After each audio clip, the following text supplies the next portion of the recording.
Hey guys, welcome back to the Collector Car Network. My name is Luke, and guys, what's been going on with Genesis recently? Over the past couple of years, they keep unveiling some pretty awesome stuff, including this all-new 2024 Genesis GV60 Performance. This is arguably one of the coolest things that they've brought to the table. And guys, I know it's fully electric, okay? It sparks debate all around, but you can't lie. This thing's got some pretty cool features that we're gonna discuss in today's video.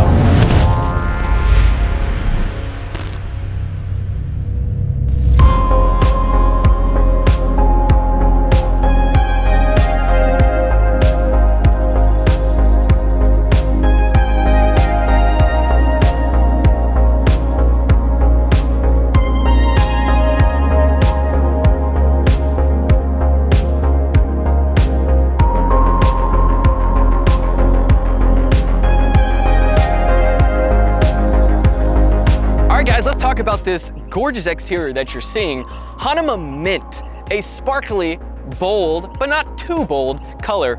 Very sleek, very luxurious, especially with the interior color you're gonna see in a second. But I absolutely love the front end. You'll notice it does look a little bit different than Genesis's normal styling. For example, the grille here normally is a little higher up. It has been lowered for this vehicle, getting that flush performance aerodynamic vibe for the front end. And then that leads us to our Genesis badging right here. And guys, I feel like every year, Genesis just keeps pumping out these absolutely amazing cars. I'm really liking seeing this Genesis badge up there, really reflecting the car's luxuriousness that we're gonna get into. But let's start off with this grille here. So it's that diamond pattern that you're used to for Genesis, but unlike the G80 electrified, you can actually poke your hands through this, so we might have some functional airflow going on for our grille. We do have our front camera located right up here, as well as our functional corner air inlets, which is nice because, guys, this is an electric vehicle. Airflow is very important. And speaking of airflow and a little bit of downforce, look at our splitter down here. And what I like about it is it makes the car look a little more aggressive. I'd say my biggest gripe with it is that it has a 0 to 60 time of like 3.6 seconds. It's a fast car. Yeah, it's luxurious, but I'd love to see some performance elements throughout this car, making it just seem a little more mean. And that splitter definitely does the job. But let's move around. Let's look at these headlights here. And you'll notice it looks like your standard Genesis with the split headlight. But what I really like about this Genesis is the way the bulbs are located in there. They almost have a clear Lego brick housing to them, giving that very futuristic vibe. And we're gonna see more of that futuristic vibe once we hop in the interior. But I just love how clean and sleek it looks. People have been asking, what kind of car is this? Every time we've plugged it in, it's really unique looking. Notice this character line that comes up through the hood into our side mirrors here, and you can see the vehicle is locked, so they are power operated, they close. Our turn signals are located just in here, leading us into this all black A-pillar. I really like that. Something you don't see in every car. They typically color match it, but no, the black looks really good. And down below here on our wheels, we're looking at 21-inch performance specific rims for this vehicle. They do look a little bit sporty. They offer plenty of airflow. We also have 6-piston calipers in there, so you're gonna have plenty of stopping force to stop something like this that goes to 0 to 60 in 3.6 seconds. But anyway, you can also option this vehicle with 19-inch rims if you guys are after better gas mileage. And by the way, there are 3 trim levels available for the G60. You can get the regular G60, you can get the advanced, or you can get the performance, which is what we have, which will give you the most amount of torque and the most amount of horsepower. But let's move down the line just a little bit further. Notice our door handles are flush with the vehicle while the vehicle is locked. But you know what is a little bit unique? Let's go ahead and unlock this thing. Look how the door handles pop out like that. Very cool. And I didn't like it at first, but I kind of enjoy pulling the handle like that. But I do kind of feel like I'm gonna break something. So I guess you kind of have to be gentle and only time will tell. But let's make our way to the rear. Let's go ahead and open this gas cap. So hold the key, you can push the little button on here, and that'll open up our gas cap. This is where you charge your vehicle, and if you're looking for a supercharger, you'll simply pop this thing out, and you can go ahead and plug that DC5 or whatever they call it into this bad boy. And then you can go ahead and push this little button. Boop. This is the future, guys. But I love these design elements that come all the way into our spoiler back here, and as you can see, it gets that hot hatch, big, bulky styling as we get towards the rear of the vehicle, and it looks really good. It doesn't look like the greatest thing in the world, but it is clean looking, especially with our split taillights. Again, guys, more of that Genesis styling that we're used to seeing. But like I said, one of my biggest gripes about this vehicle is the lack of performance-esque badging or just flair. This, you only get a Genesis badge and a GV60 badge. There's nothing to say this is the performance trim. So if I wanted to buy this car and flex the fact that it's a performance and luxury vehicle, it goes super, super fast, there's not really any way for my friends to kind of tell unless they know the vehicle and know that the wheels are trim specific to the performance variant, which, let's be real, who's gonna know that, okay?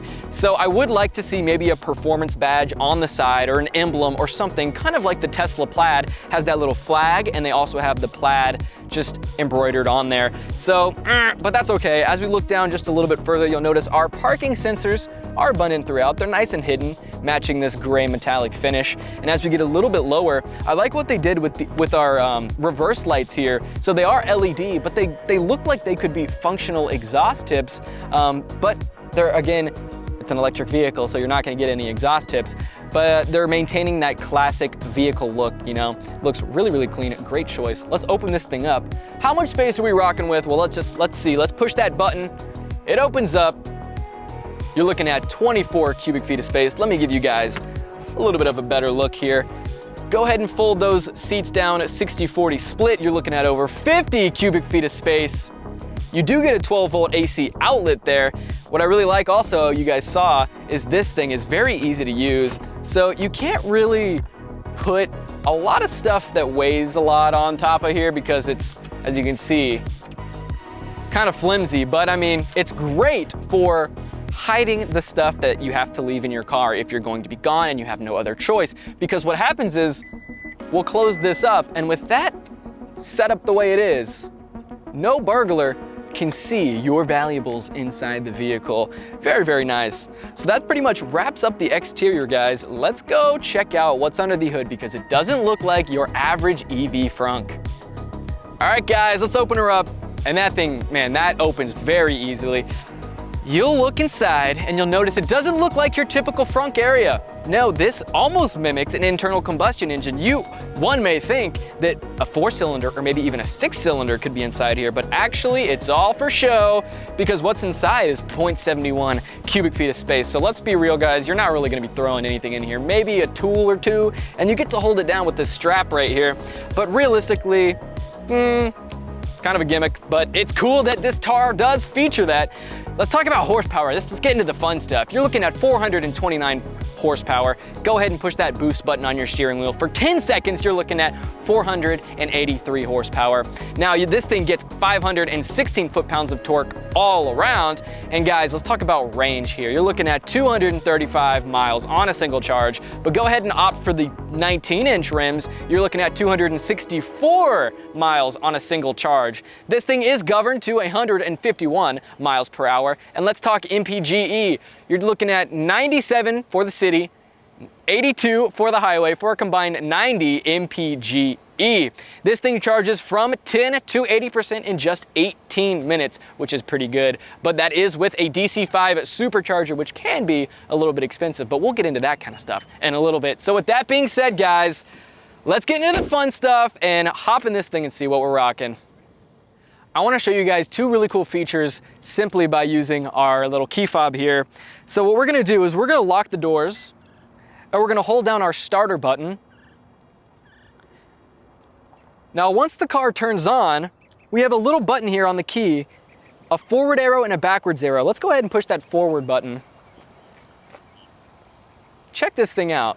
If we parked way too close to another vehicle, or they parked way too close to us, simply pull out your vehicle and go about your day.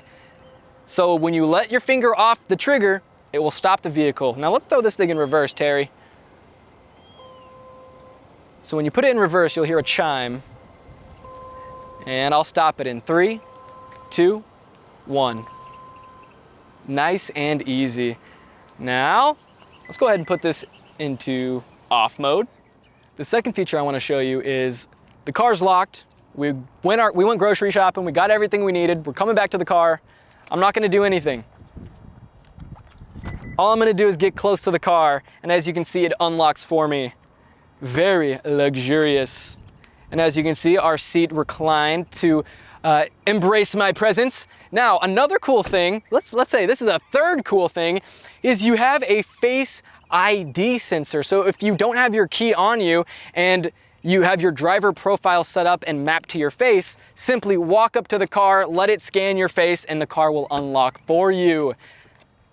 As we take a look inside, guys, this has got to be one of the most refined interiors that we've ever sat in. I promise it's not a personal bias, but I do love the way this thing looks. You get white suede microfiber headliner that extends into the doorways here, almost like an Alcantara-esque type of styling, but you pair that with our Nappa white leather seats. God, it looks so good. It's almost like a throwback to the early 2000s futuristic design, and I think that's why I like it so much, because it's just so different. But you'll notice our diamond pattern that we're getting on our power-operated seats here. Very, very nice, very luxurious Genesis, great job. And I love the almost like holographic liner that you're gonna get on these seats that also extend into the doorway here, because when it is dim and you shine a light onto it, it almost glows, which looks really, really cool, especially paired with the interior lighting for this vehicle. But like I said, power operated, guys. You get a massage feature in this thing for your driver's seat only, but the headrest is so soft, and I love how customizable this seat is, because I struggle with poor posture and I really need that lumbar support, and I'm able to get so comfortable in this vehicle. One other gripe I have about it is the steering wheel. It's gorgeous, love the white. Two things, how's it going to look after a year or two driving it? Your hands are just magnets for grease and grime. So I wonder if this thing will still look as beautiful as it does now in say a year or 2 years from now.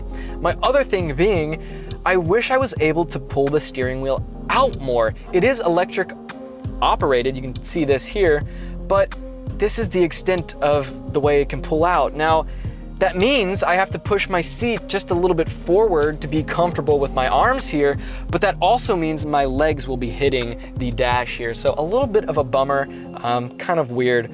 But talking about the wheel, I mean, we have everything we really want here. Super customizable. 1, 2, 3 buttons off the bat that can be customized to whatever you want to do, whether that pulls up the radio, whether that skips songs, you can do that from your wheel. Our infotainment system just in front of our wheel. We have one really long screen that has been divided into two 12.3-inch displays, the right side being touchscreen. Now, it is a little bit weird for it to just be one screen, but it does work nicely. It does look good, other than the fact you get this giant bar of blackness separating the two of them. But it is a touchscreen for your infotainment system, which is really nice. It's Apple CarPlay and Android Auto compatible. But guys, it's wired. This is 2024. Why is it wired? It's such a pain in the butt, and for a luxury vehicle like this, I don't want wires going everywhere. I want it to be seamless. So a bit of an issue there, but our climate control system is absolutely gorgeous, especially in our refined metallic encasing that it's in. It is a hybrid of electric and push buttons. I do love the push buttons. I think they work phenomenally. I love the switch to turn the heat up and down. It's super satisfying. But you guys know I'm not the really biggest fan of electric operated climate control systems, because the first thing I want to do in a car is blast the AC as soon as I can. You got to wait for screens to boot up. Sometimes there's glitches. So it is electric, but it does work super well because it's only the fan speed that you're going to be adjusting electronically, and it does give you some haptic feedback, which is quite nice. So it is relatively easy to use. As we move down to our floating center console, we do have our volume selecting knob and our fingerprint scanner button, which is cool, as well as our back button, home button, and our menu button.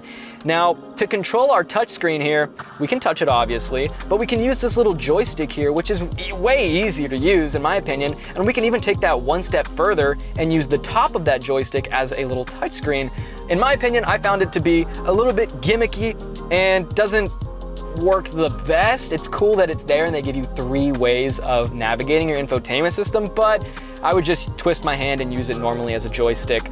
Now behind that little joystick, we're going to get something really, really cool. One of my favorite features about this vehicle is our shift knob. So when the vehicle is off, it will turn itself around into a glowing crystal ball. It is so cool, especially at nighttime when you can really see that color pop up. Speaking of color, you can customize it so many different ways. My personal favorite was the violet color that accents the door lighting and our little shift lighting here. And if you look really closely, you can see in there just a little bit of that color. It's green right now. But what's cool about it is it mimics a old style phone when you would dial. So you'd go and you go to the 9 and then you go to the 8 and bring it back. Kind of the same deal with our shift knob here. It's very, very cool to use. It's definitely unique. And again, I love weird and unique cars. So I think this is fabulous, and it's so easy to use, man. And to park it, you simply just push that button, and as you can hear, we have nice chimes that aren't too jarring, which we'll get into also in a second. We do have 2 cup holders here, as well as our heated and ventilated buttons for your driver and for your passenger, as well as our 360 view button so that we can see what's around us at all times. But this is 2024, so it's going to be pretty standard on all the vehicles nowadays, but it's nice to see that Genesis has this feature. Just before that, we do have our QI compatible phone charger, which works excellently. I love how they built it into its own little pocket so your phone won't roll around and you know exactly where it is. Let's open up our center console. And as you can see, guys, not a lot of room going on in there. We don't even have a charging port, but talking about charging port, that's because it has been located just below our climate control system. We have 2 USB-Cs, which is nice, guys, 2024, next to our 12-volt AC socket right there. And just below that, we get even more storage to kind of throw whatever we need into. And I love this floating center console. I mean, it gives the illusion of just having more space in this crossover SUV. It's really, really, really cool. And taking another look at this wheel, we do have our paddle shifters that aren't quite paddle shifters. These are going to control your regenerative braking. I personally found that level 3 is the most comfortable for my driving style, but you can adjust it to any which way you'd want. And that includes the 1-pedal drive mode, which enables you basically to not use the brake at all. You simply just use the gas pedal, and when you're ready to brake, put your foot off the pedal and the car will brake for you. It can be a little bit interesting to use. It's definitely a learning curve, but it's cool that this car features something like that if that's your cup of tea. But it is a nice stainless finish with our boost button located right here. So this boost button, like I said, 10 seconds of extra power that you're gonna get, and you can really feel it. And then our drive mode selecting switch to the left of that, you're gonna get sport, you're gonna get comfort, you're gonna get eco, and now you can hold that button and get snow mode. This is, of course, an all-wheel drive vehicle, but if we want to take it a step further and get some more fun, a little bit more of a fun factor, you can turn this thing into drift mode. All right, guys, I just enabled drift mode. This could be the worst thing we've ever done at the Collector Car Network. Oh! We're swinging this thing! That is pretty cool. All right, hold on, I'll do it one more time. That is awesome. All right, let's get out of here before the cops show up. All right, guys, so drift mode works surprisingly well. So I think what they did is they didn't want to leave the throttle as sensitive in drift mode because what that's going to do is cause you to barely put any pressure on the gas pedal and have you just spin. So what they did was they made the pedal just a little less sensitive. So you need to push down a little harder and for a little longer to get that speed going up, which is really, really nice. Drift mode. So what that basically does is allow for this vehicle to be 2-wheel drive, so you can really have a lot of fun with this thing. And to do that, what you're gonna do is you're gonna hold down the drive mode button, put it into sport mode, turn off the traction control, press the paddle shifters at the same time, and then you will be in drift mode. Let's move our eyes to the left a little bit. Over on this side, you're going to get your traction control button. You're going to be able to control the vibrancy of the lights for the interior. You can open up your hatch and you can turn your emergency brake on there. To the left of that is something really unique. It's the way to control our side mirrors here. They've turned it into a knob, which is very unusual, but it's so cool and they're just super easy to use. Again, I love fun and unique stuff, and the door panels especially have that. But look at our door handles here. They're circles, very unusual. Also, our window buttons are in a unique shape. Even the windows themselves are in these angular, obtuse angles. Really, really clean, nice and soft. not loud, and everything about this car is quiet, whether that be the wind noise, the buttons you push, the chimes that this vehicle gives, just very luxurious. And let's take one look up. Check out our sunroof here. Look at the way that opens. A little bit of a bummer that the window itself doesn't go back. It's purely for looking out the roof. It doesn't open, a little bit of a bummer, but cool nonetheless. And I love the way that closes. But with that being said, guys, I say we hop in the back and see what other amenities lie back there. The rear is equally as luxurious as the front. I mean, look at this white Nappa leather that you're gonna get all around, and you can really see that pairing between the white suede and microfiber and the leather. It looks so clean back here. I would hate to get in this thing if I was dirty. But what's cool is you have a lot of luxurious amenities back here, including our chauffeur buttons here. 3 different buttons to adjust the passenger seat any which way. So if no one was sitting up there and you're all by your lonesome back here, go ahead, slide it forward, angle it down, do whatever you need to do to get comfortable and feel like a king in these gorgeous soft seats. But talking about soft seats, I will say these aren't the most comfortable seats if you compare them with the front ones. And maybe that's because you can adjust the lumbar support, you get this nice soft headrest. Back here, the only comfortable thing about it is the angle in which you are in. It is a little more stiff. Now, I will say, I spent 50 minutes back here for a long car ride and I wasn't the most comfortable, but sitting back in it today, I am a little more comfortable. It could have just been, you know, a personal thing, but I'd recommend you guys sit back here and try them out for yourselves. They do leave your knees just a little bit higher and a little bit at an angle. I can imagine this would be good for road trips if you wanna get comfortable and be in that laid back position. But for me, not the most comfortable thing in the world. But we do have 2 AC units on the back of our center console here with plenty, ample storage space right back here with some netting to make sure all the stuff we put back there isn't gonna come flying out when we gas this thing or electrify this thing. We do have 2 pockets for your driver's seat rear and your passenger seat rear. As we look at our B pillar here, you'll notice our AC vents have been mounted here instead of on the back of the center console. I think that is a great choice. For me, it's giving me the illusion that I'm getting cooled down quicker. And you know what? Maybe I am, because it's mounted towards my torso instead of being mounted towards my feet. So I like that there, and I feel the breeze. Feels very nice and comfortable back here. We do get a nice sunshade, so if you have kids back here and you don't want them getting destroyed by the sun, you can simply pull that up or slide it down. Very seamless, and more of that styling that we saw in the front for our door panels here. But this time we do get a really nice cup holder in the door panel, which fits my cup quite nicely here. We'll do a little demonstration here. Perfect fit, no rattling around, and this is your standard, you know, household cup. Pour your coffee in the morning. Great commuting vehicle, stores your stuff nice and easy. But with that being said, guys, I say we take this thing for a drive and really see what it's got. All right, getting onto the road here off the bat. Let me first turn traction control back on, put this thing into comfort mode. So freaking smooth, I tell you what. I mean, it's an electric car, there's no gears, it doesn't have to shift or anything like that, so we expect it to be smooth. But like we saw with the G80 electrified, there's been some serious work that has gone into the suspension system that allows for us to feel like we're driving on a cloud. So, you know, driving a Genesis product has always been comfortable, but especially this GV60. Let's give it some gas here. We're going, let's see, let's get up to 30 miles an hour and just do a little pull here. So I'm at, let's see, I'm at 35. Give it some gas.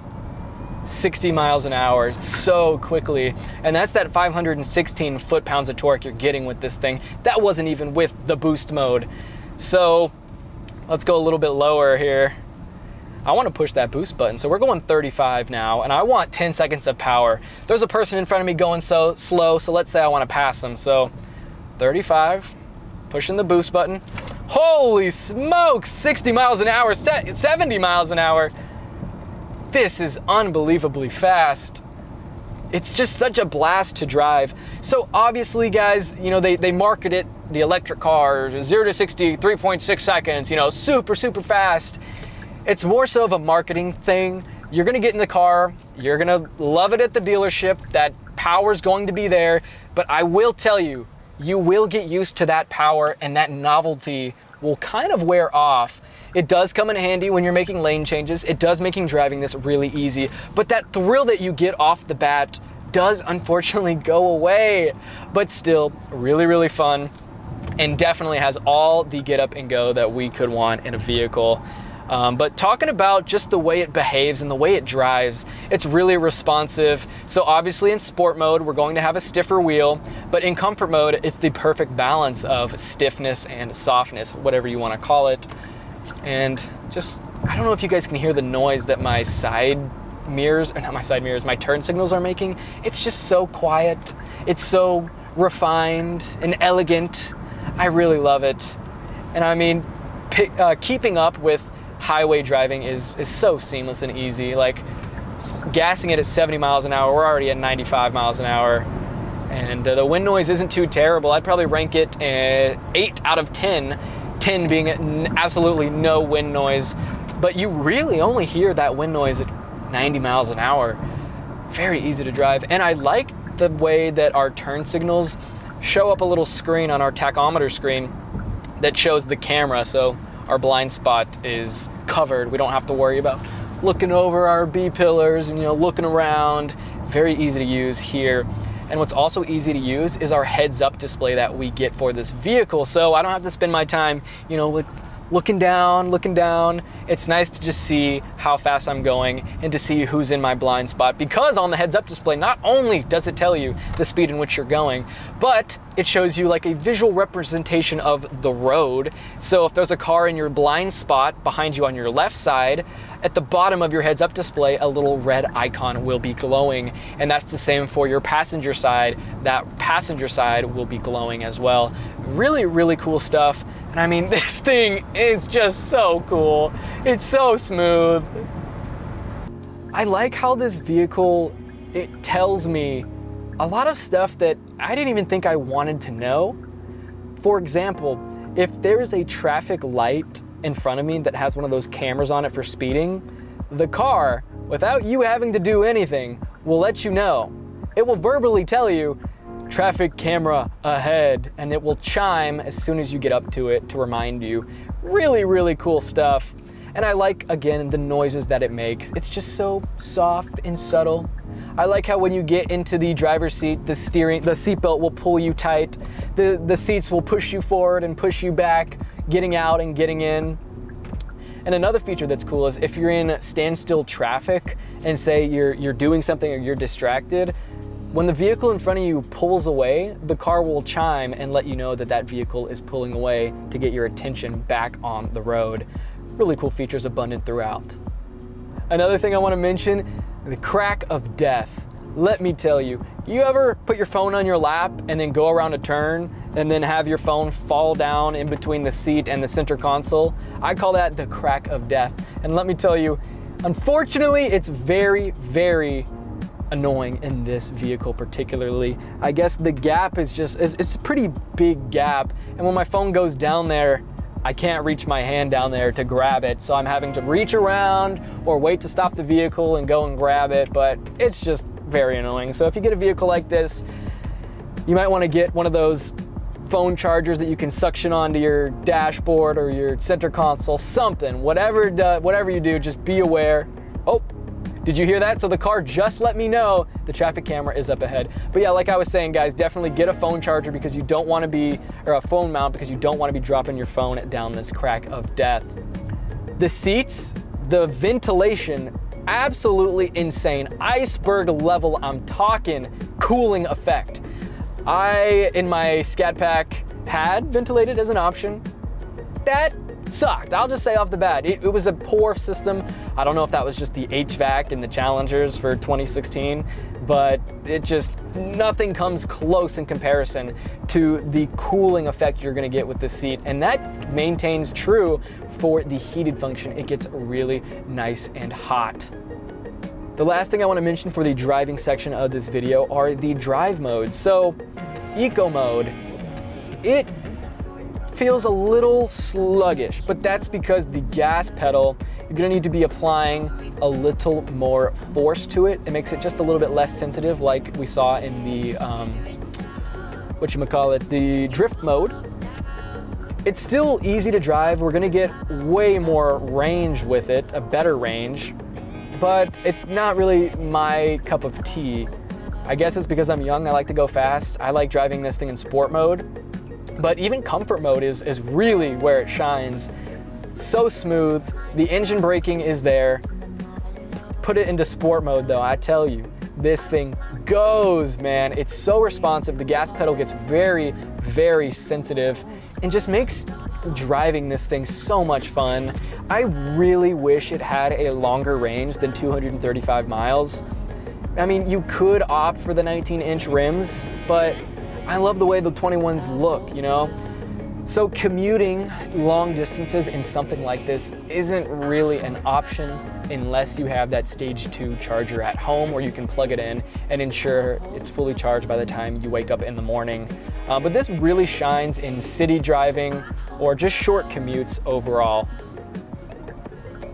The all-wheel drive system for this vehicle is so phenomenal. It grips. You can have your way with it. Let's make this U-turn here. Pretty good turn radius, but I mean, you can just kind of have your way with this vehicle and it listens to you. It will grip the ground, throw it around corners, do whatever you want with it.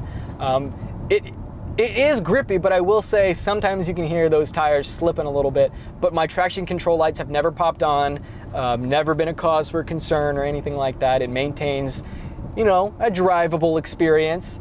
Really, really fun to drive.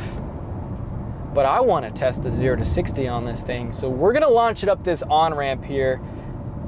We have no way of calculating exactly how fast we reach 60, but I will let you guys know verbally. We are now at 0 miles per hour. I'm going to just go a little bit further. All right, guys, you ready? We're at 0. We're like 3 miles an hour. Go! 60 miles an hour. Uphill, that is. This thing is incredibly quick. And we're already cruising on the on-ramp, getting ahead of everybody. Easily, easily. And I understand why there's hate for EVs, but they're undeniably fun to drive. And if you haven't driven one, I would highly suggest it. I've got my own opinions on EVs, and I think switching muscle cars to EVs are a bad idea, but let me tell you, if a car has never been made in its history before, and the car company wants to make an electric vehicle, I see no issue with that whatsoever. There's no reason to hate on something like this, especially the G80, which you can get electric and internal combustion engine. This thing purely comes in electric form, but to me, that is no problem at all. So like with our driver side mirror controller, our passenger side does mimic that in the door panels, except it serves an entirely different purpose. You can actually unscrew the top of it and throw in a little air freshener for your vehicle. And I want to say, maybe I'm tripping, I want to say airflow is coming out of that just very minutely. So if you wanted to throw an air freshener in there, you could and make your car smell nice and neat. And it's still a really cool feature. This vehicle has been so much fun to drive, guys, but I want to make you aware that charging this thing can be a pain in the butt. If you go for any electric vehicle, I would really recommend, strongly recommend, install the stage 2 chargers in your homes. It's going to be an extra cost, but if you plug this thing into your standard household AC outlet, you are looking at extremely long, I'm talking days long of charging to get this thing fully charged just for it to go 235 miles. Now you will be saying, well, I could just plug it in at the supercharger. You definitely could, but you'll probably be doing that every day if you're commuting this vehicle, which it's not really made to do. And you're looking at very expensive prices for something like that. We were spending roughly 40 bucks a day at the supercharger because none of us at the office had a charger, stage 2 charger. We were just plugging it into our houses. So just keep that in mind, guys. I'd highly recommend install that stage 2 charger so you can really enjoy this thing. But that's pretty much it for the video. Remember, everything we have said is subjective. We'd always recommend you guys go to your local Genesis or Hyundai dealership, try one of these things out for yourselves, and let us know down in the comments how you felt about it. Remember, if you want to collect a car of your own, if classic cars are more your style, check out our website at ClassicCars.com, which is our online marketplace with over 30,000 listings live on the site. And if you're looking for more of that auction style, check out our sister website at AutoHunter.com, which is our 7-day online auction. That's it for the video, guys, and we'll see you in the next one.